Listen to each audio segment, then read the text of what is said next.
భద్రాద్రి కొత్తగూడెం జిల్లాలో భారీ వర్షాలు కురుస్తూ ఉన్నాయి. దీంతో వాగులు వంకలు ఉప్పొంగి ప్రవహిస్తూ ఉన్నాయి. గోదావరి నదిలో వరద ఉధృతి పెరుగుతోంది. వేసవిలో 3 అడుగులు పడిపోయిన నీటి మట్టం ఇప్పుడు ఏకంగా 16 అడుగులకు చేరింది. మరోవైపు గోదావరి ఉప్పొంగడంతో దుమ్ముగూడెం మండలం పర్ణశాల పూర్తిగా నీట మునిగిపోయింది. దీంతో అధికారులు భక్తులను పర్ణశాలలోకి ప్రవేశం నిలిపివేశారు.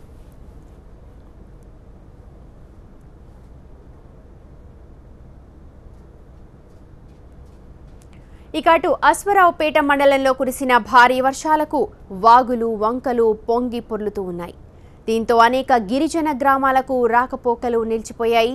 కొన్ని గ్రామాలు అంధకారంలో ఉన్నాయి. స్థానికంగా కురిసిన భారీ వర్షానికి పెడవాగు ప్రాజెక్టులోకి భారీగా వరద నీరు వచ్చి చేరుతోంది.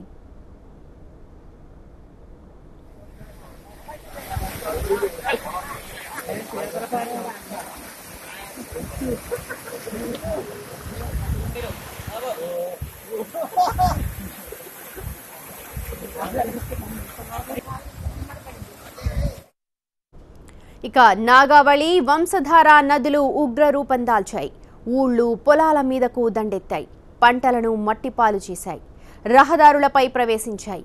కొన్ని గ్రామాల్లోకి ఏ క్షణమైనా పోటెత్తేందుకు సిద్ధంగా ఉన్నాయి. ఊహించని పరిణామంతో జనం బిక్కుబిక్కుమంటూ ఉన్నారు. నిన్న సాయంత్రానికి నాగావళి కొంత శాంతించినా నష్టమైతే తప్పలేదు. శ్రీకాకుళం పట్టణంలోని కొన్ని ప్రాంతాలను వరద ముంచెత్తింది. వంశధార దూకుడు మాత్రం ఇంకా తగ్గలేదు. మరింత పెరిగే ప్రమాదం ఉందనే సమాచారంతో యంత్రాంగం అప్రమత్తమైంది.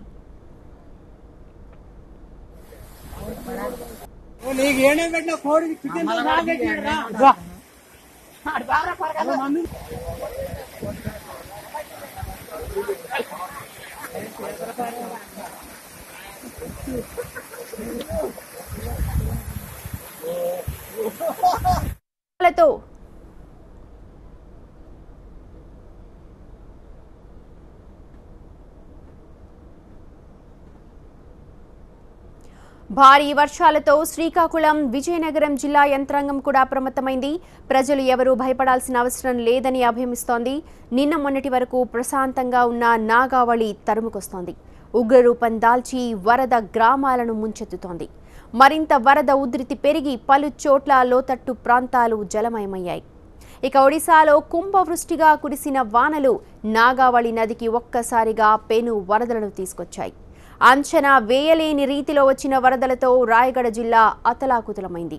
జనజీవనం పూర్తిగా అస్తవ్యస్తమైంది. పలువురిని నిరాశ్రయులు చేసింది.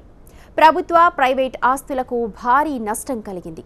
ఇక రైలు రోడ్డు రవాణా వ్యవస్థలకు తీవ్ర అంతరాయం కలిగింది.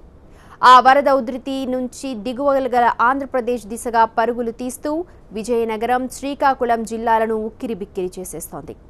ఊహించని విధంగా భారీ ఎత్తున వచ్చిన వరద తోటపల్లి జలాశయం నుంచి కిందికి సాగుతూ సముద్రం పాలవుతోంది.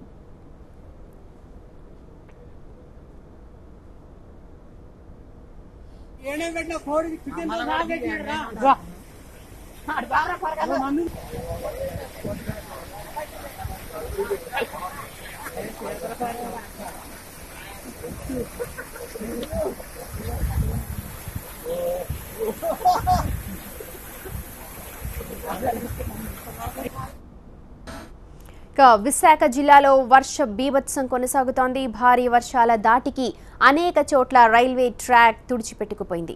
దీంతో రైళ్ల రాకపోకలకు అంతరాయం ఏర్పడుతోంది. వాయుగుండంతో ఉత్తరాంధ్ర నిలువెల్లా వణికిపోతోంది. ఉత్తరాంధ్రలో వర్షం పరిస్థితిపై మా ప్రతినిధి దేవి మరింత సమాచారం అందిస్తారు. ఆరుగాలం కష్టపడి పంట పండించే రైతన్నలకు ఖరీఫ్ ప్రారంభంలోనే చుక్కెదురైందని చెప్పాలి.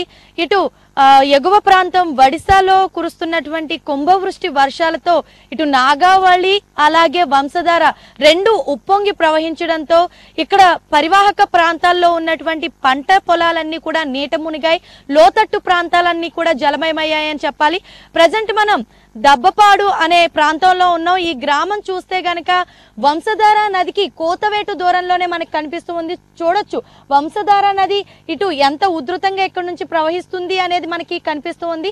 అయితే మనం చూస్తున్నది ఇదంతా కూడా మీకు ఏదో నది ప్రవాహం లాగే కనిపించవచ్చు, కానీ ఇవన్నీ కూడా పంట పొలాలు. కష్టపడి పంటలు వేసి రైతులంతా కూడా పంట పండించే పంట పొలాలు ఈ రోజు ఇంతవరకు నీటిలో మునిగాయి. మనం చూడొచ్చు, ఒక్కొక్కరికి కూడా నడుము లోతు నీటిలో పొలాలన్నీ కూడా మునిగిపోయిన పరిస్థితి ఇక్కడ కనిపిస్తుంది. ఇక్కడ ఉన్నటువంటి రైతులంతా కూడా ఎన్నో ఇబ్బందులు పడి పంట అంతా కూడా పండిస్తున్న నేపథ్యంలో వీళ్ళంతా కూడా ఎంతో ఇబ్బందులకు గురవుతున్నారు. చెప్పండి, ఇంతవరకు నీట మునిగాయి అంటే ఇప్పటికే చాలా తక్కువ వరద ఉంది, ప్రమాదం లేదని ఇటు అధికారులు చెప్తున్నారు. కానీ ఇంతవరకు పంట ఇంత లోతులో మునిగిపోయింది. ఏం పండిస్తున్నారు ఇక్కడ? వరి అండి. వరి వేసి 30 రోజులు అయ్యిందండి.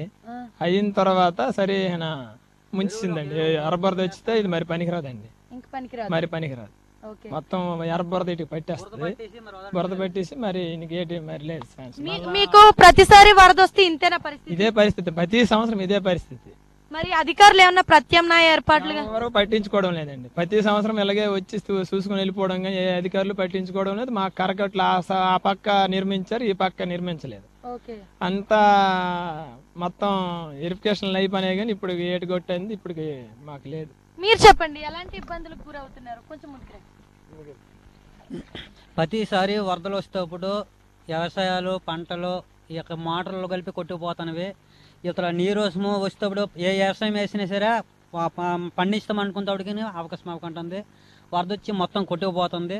ఇప్పుడు కలిపి నీటిలో నుంచే తీసాం ఇదంతాను. వరద అంతా మా చేనంతా కొట్టుకుపోయింది. మరి చేసిన వ్యవసాయం అంతా రుదపాలు అయిపోయింది. రూపాయి కలిపి వచ్చే ఆధారాలు మాకు లేకుంటుంది. ఈ పంట మీదే బతికేది. ఇది రైతులు ఇలా చెప్తున్నారు. అలాగే మొత్తం ఇంతవరకు మునిగిపోయాయి కదా, మన మోటార్స్ కానీ ఇలాంటివి ఏమన్నా ఉంటాయి? మోటార్లు కలిపి కొన్ని కొట్టుకుపోయాయి. రాత్రి పొద్దున వచ్చింది వాటరు రావడము, మేము తీసుకుని ఇప్పుడు కలిపి ఉన్న అవకాశం లేదు లోనికి వెళ్ళడానికి. మొత్తం అందదో నీరు. ఇప్పుడు పై ఉన్నటికే ఇచ్చేస్తాము.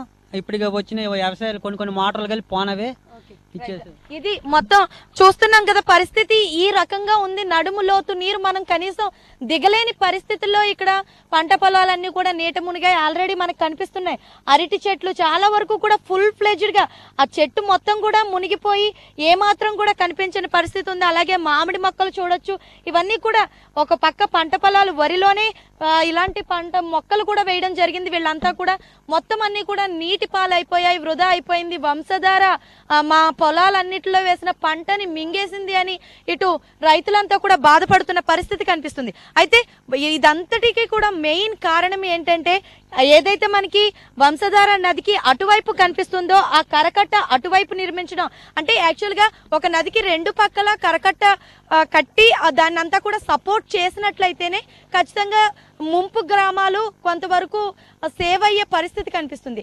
అదే పరిస్థితుల్లో అధికారులు చర్యలు తీసుకోవడానికి కరకట్ట కట్టారు, కానీ ఒకటే పక్క కట్టడం, రెండో పక్క విడిచిపెట్టడంతో మొత్తం వీళ్ళందరి పొలాలు కూడా మొత్తం నీట మునుగుతున్నాయని చెప్పాలి. ఇది వరకు వరద వస్తే రెండు ప్రాంతాలకు వాటర్ అంతా కూడా డివైడ్ అవుతూ ఉండేది. అయితే ఈసారి మాత్రం మనకి కనిపించేది ఏంటంటే, మొత్తం ఆ కరకట్ట అటుపక్క కట్టడంతో అటుపక్క వాళ్ళంతా కూడా సేఫ్ అయిన పరిస్థితి కనిపిస్తుంది. అలాగే ఇటుపక్క ఉన్నటువంటి పొలాలకి అటువైపు వెళ్లాల్సిన నీరంతా కూడా ఇటు చేరుకోవడంతో ఇప్పటికే మునిగిపోయింది. అయితే అధికారులు చెప్తున్నారు, ఇప్పటికీ ఏమంటున్నారంటే ఎంతవరకు ప్రమాదం ఏమీ లేదు, వంశధార నదికి వచ్చినటువంటి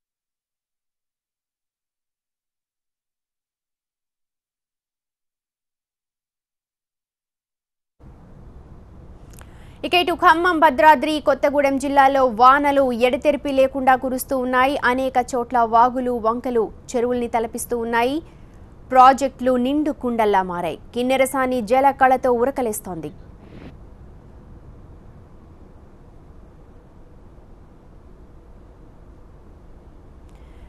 ఖమ్మంలో ఎటువంటి పరిస్థితి ఉందో మా ప్రతినిధి నరసింహారావు వివరిస్తారు. 2 రోజులుగా కురుస్తున్న వర్షాలతో ఖమ్మం జిల్లాలో వాగులు, వంకలు పొంగి పొర్లుతున్నాయి. ప్రస్తుతం మనం ఖమ్మం పట్టణం సమీపంలో ఉన్న మున్నేరు వాగు సమీపంలో ఉన్నాం. ఒకసారి చూడొచ్చు మున్నేరు వాగు ఎంత ఉధృతంగా ప్రవహిస్తుందో చూడొచ్చు. మున్నేరు వాగుకి పెద్ద ఎత్తున వరద 2 రోజులుగా వరద వస్తున్న పరిస్థితి. ఖమ్మం పట్టణం సమీపంలో మంచినీటి కోసం ఏర్పాటు చేసిన ఒక ఆనకట్ట సమీపంలో ప్రస్తుతం మనం ఉన్నాం. ఇక్కడ పెద్ద ఎత్తున వస్తున్న వరద కారణంగా మున్నేరు పొంగి పొర్లుతున్న దృశ్యాలను చూడొచ్చు. జిల్లా వ్యాప్తంగా కూడా దాదాపు అన్ని చోట్ల ఇదే పరిస్థితుంది. అన్ని చోట్ల వాగులు వంకలు పొంగి పొర్లుతున్న వాతావరణం కనిపిస్తుంది. తాలిపేరు ప్రాజెక్టు పూర్తిగా నిండిపోయింది. తాలిపేరు ప్రాజెక్టు నుంచి దాదాపు 11,500 క్యూసెక్కుల నీటిని అధికారులు దిగువకు విడుదల చేస్తున్న పరిస్థితుంది. మరోవైపు భద్రాచలం దగ్గర గోదావరి జలకళను సంతరించుకుంది. మొన్నటి వరకు కేవలం 7-8 అడుగుల వరకు మాత్రమే భద్రాచలం దగ్గర గోదావరిలో నీళ్లున్నాయి. ప్రస్తుతం 17 అడుగుల మేర నీరు వచ్చి చేరిన పరిస్థితుంది. మరోవైపు పర్ణశాల దగ్గర సీతమ్మ వాగు పొంగి పొర్లుతుండడంతో పర్ణశాల దగ్గర ఉన్న సీతమ్మ నారచీరలు ఆరవేసిన ప్రాంతంతో పాటు రాములవారి రాతి సింహాసనం ప్రాంతానికి భక్తులు ఎవరిని కూడా అధికారులు అనుమతించట్లేదు. కేవలం అక్కడ దేవాలయంలోకి మాత్రం వెళ్ళి దర్శనం చేసుకొని వచ్చేందుకు మాత్రమే భక్తులను అనుమతిస్తున్నారు. పర్ణశాల ప్రాంతంలోకి భక్తులను ఎవరిని కూడా అనుమతించిన పరిస్థితి. జిల్లా వ్యాప్తంగా కూడా దాదాపు ఇదే పరిస్థితుంది. కిన్నెరసాని వాగు కూడా కిన్నెరసాని ప్రాజెక్టు కూడా చాలా పెద్ద ఎత్తున వరద నీరు వచ్చి చేరుతున్న వాతావరణం కనిపిస్తుంది. 401 అడుగుకు ప్రస్తుతం కిన్నెరసాని నీటి మట్టం చేరినట్లుగా సమాచారం అందుతోంది. మరోవైపు కూసుమంచి మండలంలో పలుచోట్ల రోడ్లకు గండ్లు పడ్డ పరిస్థితి. రోడ్లకు గండ్లు పడి గ్రామాలకు రాకపోకలు పూర్తిగా నిలిచిపోయాయి. మరోవైపు అశ్వరావుపేట చెర్ల ప్రాంతాల్లో ఏజెన్సీ ప్రాంతాలకు పూర్తిగా రాకపోకలు ఆగిపోయిన పరిస్థితి కనిపిస్తోంది. ఏజెన్సీ ప్రాంతాల్లోని వాగులు పొంగుతున్న కారణంగా రహదారులపై నుంచి నీరు ప్రవహిస్తుండటంతో ఆ ప్రాంతంలో ఎక్కడ కూడా రాకపోకలు సాగించలేని పరిస్థితి కనిపిస్తుంది. మరో 2 రోజుల పాటు కూడా వర్షాలు ఇలాగే కంటిన్యూ అవుతాయని వాతావరణ శాఖ అధికారులు చెబుతున్న నేపథ్యంలో జిల్లా అధికార యంత్రాంగం అంతా కూడా అప్రమత్తమైన వాతావరణం కనిపిస్తుంది. ప్రధానంగా ఏజెన్సీ ప్రాంతాల్లో జనాలకు ఎలాంటి ఇబ్బందులు కలగకుండా చూసేందుకు ఏర్పాటు చేస్తున్నారు. మరోవైపు కంటిన్యూస్గా కురుస్తున్న వర్షాల కారణంగా భద్రాచలం కొత్తగూడెం జిల్లాలోని కొత్తగూడెం మనుగూరు ఇల్లెందు సత్తుపల్లి ప్రాంతాల్లో ఉన్న ఓపెన్ కాస్ట్లోకి పెద్ద ఎత్తున నీరు వచ్చి చేరుతున్న నేపథ్యంలో ఓపెన్ కాస్ట్లో పూర్తిగా మైనింగ్ నిలిపివేశారు. బొగ్గు ఉత్పత్తి దాదాపుగా నిలిచిపోయిన పరిస్థితుంది. నిన్న ఒక్కరోజే దాదాపు 2 జిల్లాల్లో కలిపి 5 నుంచి 6 సెంటీమీటర్ల వర్షపాతం నమోదైందని చెప్తున్నారు. ఈ రోజు కూడా ఉదయం నుంచి కంటిన్యూస్గా వర్షం నమోదవుతున్న నేపథ్యంలో అధికారులు ఎలాంటి ఇబ్బందులు సామాన్య ప్రజలు కలగకుండా అన్ని చర్యలు తీసుకున్న పరిస్థితి కనిపిస్తోంది. Cameraman Apparao Narasimharao, TV9 Khammam.